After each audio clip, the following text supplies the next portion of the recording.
شروع اللہ کے نام سے جو بڑا مہربان نہایت رحم والا ہے۔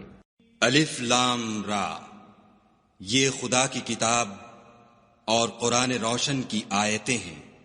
کسی وقت کافر لوگ آرزو کریں گے کہ اے کاش وہ مسلمان ہوتے۔ اے محمد صلی اللہ علیہ وآلہ وسلم، ان کو ان کے حال پر رہنے دو کہ کھا لیں اور فائدے اٹھا لیں، اور طول عمل ان کو دنیا میں مشغول کیے رہے۔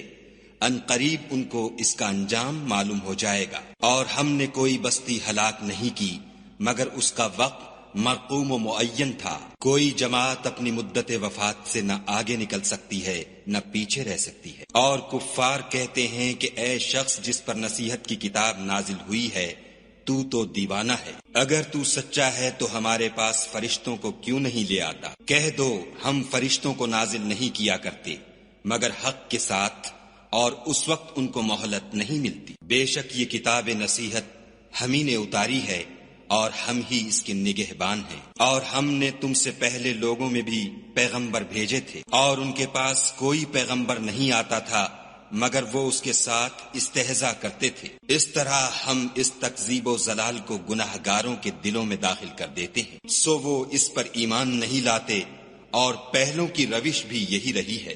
اور اگر ہم آسمان کا کوئی دروازہ ان پر کھول دیں اور وہ اس میں چڑھنے بھی لگیں تو بھی یہی کہیں گے کہ ہماری آنکھیں مخمور ہو گئی ہیں، بلکہ ہم پر جادو کر دیا گیا ہے۔ اور ہم ہی نے آسمان میں برج بنائے اور دیکھنے والوں کے لیے اس کو سجا دیا، اور ہر شیطان راندہ درگاہ سے اسے محفوظ کر دیا۔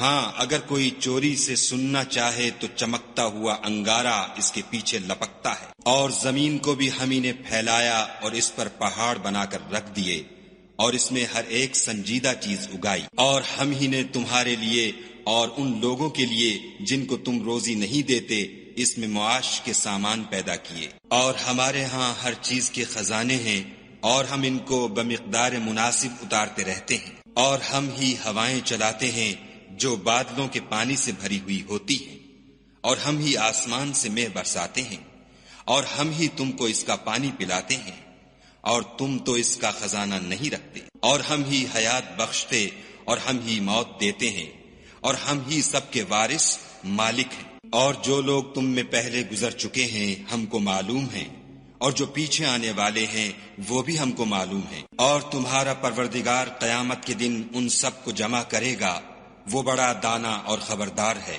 اور ہم نے انسان کو کھن کھناتے سڑے ہوئے گارے سے پیدا کیا ہے، اور جنوں کو اس سے بھی پہلے بے دھوئیں کی آگ سے پیدا کیا تھا۔ اور جب تمہارے پروردگار نے فرشتوں سے فرمایا کہ میں کھن کھناتے سڑے ہوئے گارے سے ایک بشر بنانے والا ہوں، جب اس کو صورت انسانیہ میں درست کر لوں اور اس میں اپنی بے بہا چیز یعنی روح پھونک دوں تو اس کے آگے سجدے میں گر پڑنا، تو فرشتے تو سب کے سب سجدے میں گر پڑے مگر شیطان کہ اس نے سجدہ کرنے والوں کے ساتھ ہونے سے انکار کیا۔ خدا نے فرمایا کہ ابلیس تجھے کیا ہوا ہے کہ تو سجدہ کرنے والوں میں شامل نہ ہوا؟ اس نے کہا میں ایسا نہیں ہوں کہ انسان کو جس کو تو نے کھن کھناتے سڑے ہوئے گارے سے بنایا ہے سجدہ کروں۔ خدا نے فرمایا یہاں سے نکل جا، تو مردود ہے، اور تجھ پر قیامت کے دن تک لعنت برسے گی۔ اس نے کہا کہ پروردگار مجھے اس دن تک مہلت دے جب لوگ مرنے کے بعد زندہ کیے جائیں گے۔ فرمایا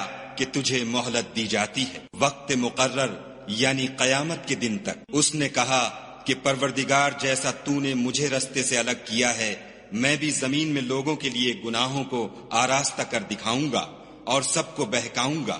ہاں ان میں جو تیرے مخلص بندے ہیں ان پر قابو چلنا مشکل ہے۔ خدا نے فرمایا کہ مجھ تک پہنچنے کا یہی سیدھا رستہ ہے۔ جو میرے مخلص بندے ہیں ان پر تجھے کچھ قدرت نہیں کہ ان کو گناہ میں ڈال سکے، ہاں بدراہوں میں سے جو تیرے پیچھے چل پڑے۔ اور ان سب کے وعدے کی جگہ جہنم ہے، اس کے 7 دروازے ہیں، ہر ایک دروازے کے لیے ان میں سے جماعتیں تقسیم کر دی گئی ہیں۔ جو متقی ہیں وہ باغوں اور چشموں میں ہوں گے، ان سے کہا جائے گا کہ ان میں سلامتی اور خاطر جمع سے داخل ہو جاؤ، اور ان کے دلوں میں جو کدورت ہوگی ان کو ہم نکال کر صاف کر دیں گے، گویا بھائی بھائی تختوں پر ایک دوسرے کے سامنے بیٹھے ہوئے ہیں، نہ ان کو وہاں کوئی تکلیف پہنچے گی اور نہ وہ وہاں سے نکالے جائیں گے۔ اے پیغمبر صلی اللہ علیہ وآلہ وسلم، میرے بندوں کو بتا دو کہ میں بڑا بخشنے والا اور مہربان ہوں، اور یہ کہ میرا عذاب بھی درد دینے والا عذاب ہے۔ اور ان کو ابراہیم کے مہمانوں کا احوال سنا دو۔ جب وہ ابراہیم کے پاس آئے تو سلام کہا۔ انہوں نے کہا کہ ہمیں تو تم سے ڈر لگتا ہے۔ انہوں نے کہا کہ ڈریے نہیں، ہم آپ کو ایک دانش مند لڑکے کی خوشخبری دیتے ہیں۔ وہ بولے کہ جب مجھے بڑھاپے نے آ پکڑا تو تم خوشخبری دینے لگے، اب کاہے کی خوشخبری دیتے ہو؟ انہوں نے کہا کہ ہم آپ کو سچی خوشخبری دیتے ہیں، آپ مایوس نہ ہوجیے۔ ابراہیم نے کہا کہ خدا کی رحمت سے میں مایوس کیوں ہونے لگا؟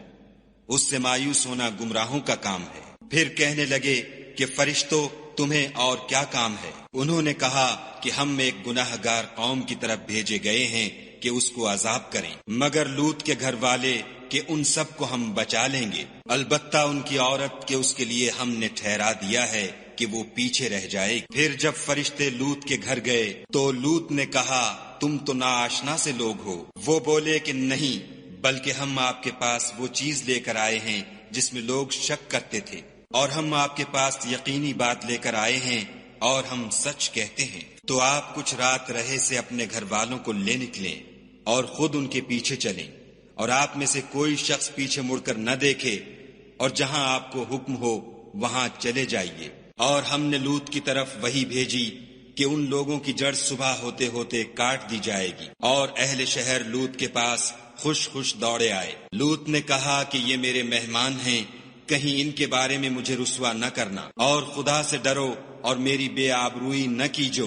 وہ بولے کیا ہم نے تم کو سارے جہان کی حمایت و طرفداری سے منع نہیں کیا؟ انہوں نے کہا کہ اگر تمہیں کرنا ہی ہے تو یہ میری قوم کی لڑکیاں ہیں، ان سے شادی کر لو۔ اے محمد صلی اللہ علیہ وآلہ وسلم، تمہاری جان کی قسم وہ اپنی مستی میں مدہوش ہو رہے تھے، سو ان کو سورج نکلتے نکلتے چنگھاڑ نے آ پکڑا، اور ہم نے اس شہر کو الٹ کر نیچے اوپر کر دیا اور ان پر کھنگر کی پتھریاں برسائیں۔ بے شک اس قصے میں اہل فراست کے لیے نشانی ہے، اور وہ شہر اب تک سیدھے رستے پر موجود ہے۔ بے شک اس میں ایمان لانے والوں کے لیے نشانی ہے، اور بن کے رہنے والے یعنی قوم شعیب کے لوگ بھی گناہ گار تھے، تو ہم نے ان سے بھی بدلہ لیا، اور یہ دونوں شہر کھلے رستے پر موجود ہیں۔ اور وادی ہجر کے رہنے والوں نے بھی پیغمبروں کی تکذیب کی، ہم نے ان کو اپنی نشانیاں دیں اور وہ ان سے منہ پھیرتے رہے، اور وہ پہاڑوں کو تراش تراش کر گھر بناتے تھے